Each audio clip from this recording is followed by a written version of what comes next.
de Yasser, forcément. Et on a une nouvelle asso. Yasser vous a écrit un petit message, je vais vous le lire tout de suite. Cette vidéo contient une partie de ce que j'ai vécu à Gaza pendant la guerre. Une guerre que je n'oublierai jamais et qui restera gravée dans ma mémoire toute ma vie. J'aimerais pouvoir effacer ces souvenirs, mais j'y ai vécu les jours les plus durs de ma vie.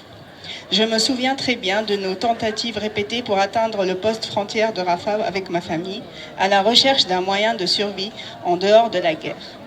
J'étais assis près de la frontière égyptienne, attendant en silence entre les bombardements et les drones dans l'espoir que quelqu'un vienne enfin nous aider.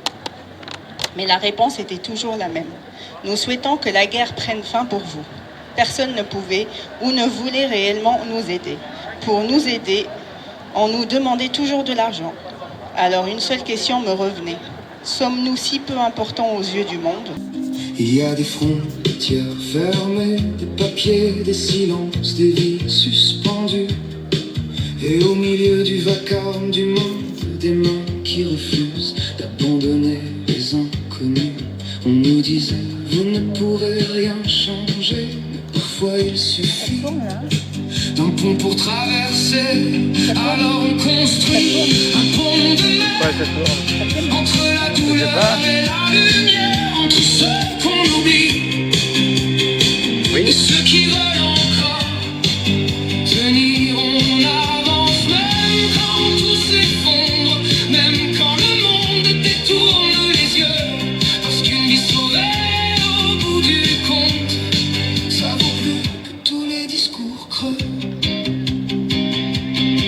Tout est parti d'une famille, d'un appel lancé au milieu de la nuit, des soins impossibles à trouver, et cette sensation d'arriver trop tard parfois. Et le message en message, de partage en partage, des inconnus sont devenus des frères, et l'espoir a recommencé à respirer. On nous disait, c'est trop grand pour vous, mais même une tempête commence par une goutte d'eau.